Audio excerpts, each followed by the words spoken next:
안녕하세요. 우리들의 살아가는 이야기 라떼라디오입니다. 우리 구독자님들 1996년, 97년을 기억하십니까? 참 좋은 시절이었죠. 우리가 드디어 선진국 클럽이라는 OECD에도 가입하고 국민소득 1만 달러를 달성했다며 어깨에 힘이 잔뜩 들어갔던 때, 신문이고 방송이고 단군 일의 최대 호황이라며 장밋빛 미래를 이야기했습니다. 이러다 곧 일본도 따라잡겠다는 자신감이 하늘을 찔렀죠. 그런데 불과 1년 뒤 어떻게 우리는 하루아침에 국가부도라는 말을 들어야 했을까요? 대체 그 1년 사이에 무슨 일이 있었기에 온 국민이 장롱 속에 깊이 간직했던 돌반지, 결혼반지까지 꺼내 나라에 바쳐야만 했을까요?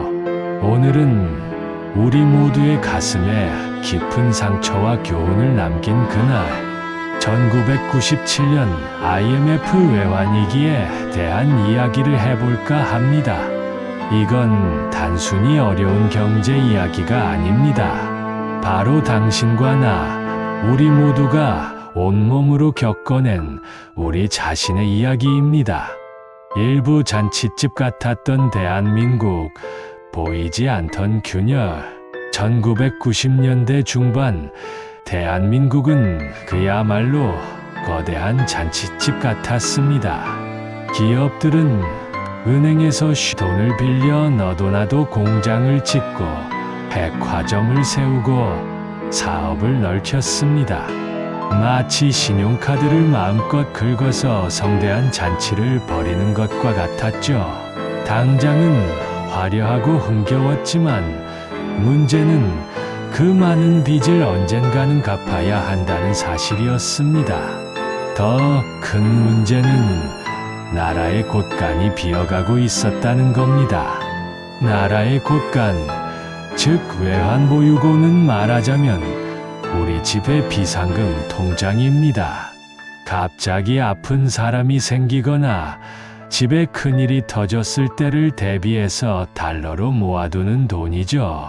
그런데 우리는 수입은 줄어드는데 비싼 외국 물건들은 계속 사들이면서 이 달러 통장이 바닥을 드러내고 있다는 걸 제대로 눈치채지 못했습니다.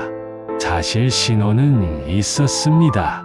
1997년 새해가 밝자마자 세계 서열 14위였던 한보철강이 5조 원의 빚을 지고 쓰러졌습니다.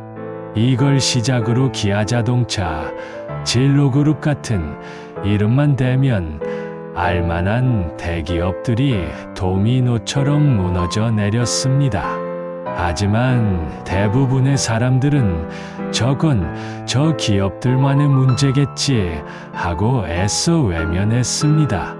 나라 경제가 얼마나 튼튼한데 설마 우리에게 무슨 일이 있겠냐며, 그렇게 우리는 다가오는 거대한 파도를 보지 못하고 있었던 겁니다. 이부 태국에서 시작된 불길, 대한민국을 덮치다. 1997년 여름, 우리와는 상관없어 보이던 먼 나라 태국에서 금융위기가 시작되었습니다.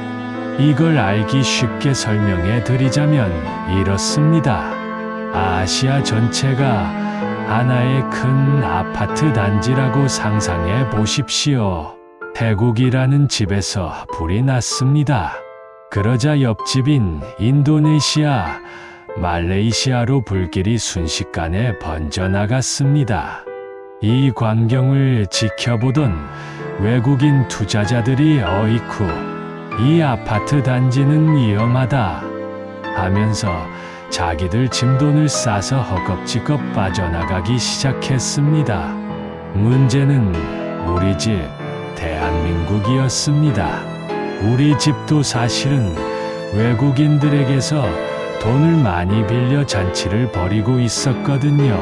그런데 갑자기 이웃집에 불이 나니 돈을 빌려줬던 외국인들이 우리 집까지 찾아와 당신네 집도 위험해 보이니 빌려준 돈 당장 내놓으시오 하고 빚 독촉을 하기 시작한 겁니다. 비상금 통장 외환 보유고는 거의 비어있는데 당장 갚아야 할 빚은 산더미 같았습니다. 달러가 없으면 공장을 돌릴 기름 한 방울, 밀가루 한 포대도 사올 수 없는 나라인데 말이죠. 환율은 하루가 다르게 미친 듯이 치솟았습니다. 1달러에 800원 하던 것이 순식간에 1,000원, 1,200원을 넘어 2,000원 가까이 폭등했습니다. 해외에 유학 보낸 자식들 학비 대주던 부모님들은 정말 피눈물을 흘렸습니다. 잠부국치일 IMF에 손을 내밀다. 상황이 이런데도 정부는 계속 문제없다, 경제는 튼튼하다는 말만 반복했습니다. 바로 몇 달 전까지만 해도 신문 일면에는 IMF 총재, 한국 경제 극찬 같은 기사들이 실렸으니까요. 하지만 손바닥으로 하늘을 가릴 수는 없었습니다. 1997년 11월 더 이상 버틸 힘이 없어진 대한민국 정부는 결국 마지막 선택을 합니다. 국제통화기금, 즉 IMF에 구제금융을 신청한 것입니다. 1997년 12월 3일 임창열 당시 경제부총리와 미셸 캉드쉬 IMF 총재가 나란히 기자회견장에 섰습니다. 그리고 IMF로부터 돈을 빌리는 대신 우리 경제의 모든 것을 그들의 관리, 감독 아래 두겠다는 협상 내용의 서명을 했습니다. TV로 생중계되던 이 장면을 보며 수많은 국민들이 나라 잃은 백성처럼 깊은 자괴감과 슬픔에 빠졌습니다. 당시 MBC 뉴스의 이인용 앵커는 방송을 시작하며 이렇게 말했죠. 우리 스스로를 비하하고 싶은 생각은 추호도 없습니다. 그렇지만 오늘은 가히 국치일이라 할 만합니다. 그렇습니다. 그날은 우리 모두에게 국치일로 기억되었습니다. IMF는 그냥 돈만 빌려주는 곳이 아니었습니다.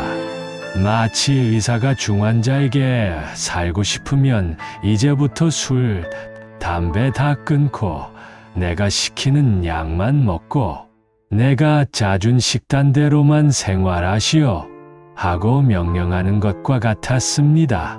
기업 문 닫게 하는 것부터 직원들 해고하는 것까지 우리 경제의 운전대를 통째로 그들에게 넘겨준 셈이었죠. 사부 고통의 시간, 그리고 장롱 속의 희망. IMF 처방은 혹독했습니다. 가장 먼저 찾아온 것은 대량 해고의 칼바람이었습니다. 어제까지 멀쩡히 잘 다니던 대기업, 은행들이 하루아침에 문을 닫았습니다. 한평생 직장이 내 집이려니 하고 살아온 수많은 아버지들이 명예퇴직이라는 이름 아래 거리로 내몰렸습니다. 재계서열 30위 안에 들던 대기업 중 11개가 공중분해되었으니 그 아래에 있던 중소기업들은 말할 것도 없었죠. 실업률은 폭등했고 서울역과 지하도에는 집을 잃은 노숙자들이 넘쳐났습니다. 수많은 가정이 해체되고 삶의 희망을 잃은 안타까운 소식들이 연일 신문을 장식했습니다. 평생 직장이라는 말은 그날 이후로 우리 사회에서 사라져 버렸습니다. 온 나라가 절망의 늪에 빠져 있던 그때 정말 기적 같은 일이 벌어집니다. 나라 빚, 우리 손으로 갚아봅시다. 누가 먼저랄 것도 없이 국민들이 스스로 나섰습니다. 아기 돌잔치 때 받은 금반지, 시집 올 때 장만했던 금비녀, 평생 고이 간직했던 결혼반지까지 장롱 깊숙한 곳에 있던 금부치들을 들고 은행 앞으로 길게 줄을 서기 시작했습니다. 바로 금 모으기 운동이었습니다. 어려울 때마다 똘똘 뭉쳤던 우리 국민들의 저력이 다시 한번 빛을 발하는 순간이었습니다. 전 세계가 이 모습을 보고 정말 놀라운 국민들이라며 혀를 내둘렀죠. 이 작은 희망의 불씨들이 모여 우리는 예정보다 3년이나 빨리 IMF로부터 빌린 돈을 못 갚고 IMF 졸업을 할 수 있었습니다. 진행자 우리는 그 지독하게 추웠던 겨울을 이겨냈습니다. 하지만 그날의 상처는 아직도 우리 사회 곳곳에 깊은 흔적을 남겼습니다. 일자리는 불안해졌고 가진 사람과 못 가진 사람의 격차는 더 벌어졌습니다. 젊은이들은 취업 걱정에 결혼과 출산을 미루게 되었죠. 오늘 이 이야기가 그 시절을 온몸으로 버텨내신 우리 구독자님들께는 쓰라리지만 가슴 벅찼던 그날의 기억을 되새기는 작은 위로가 되었으면 합니다. 그리고 그 시절을 잘 모르는 우리 자식 세대에게는 지금 우리가 누리는 이 삶이 결코 당연한 것이 아니라는 소중한 교훈이 되었으면 좋겠습니다. 혹시 IMF 시절 잊지 못할 나만의 기억이 있으신가요? 댓글로 여러분의 소중한 추억을 함께 나눠주시면 우리 모두에게 큰 힘이 될 것 같습니다. 라떼라디오 오늘 이야기는 여기까지입니다. 다음 시간에 더 흥미로운 이야기로 찾아뵙겠습니다. 편안한 하루 보내십시오.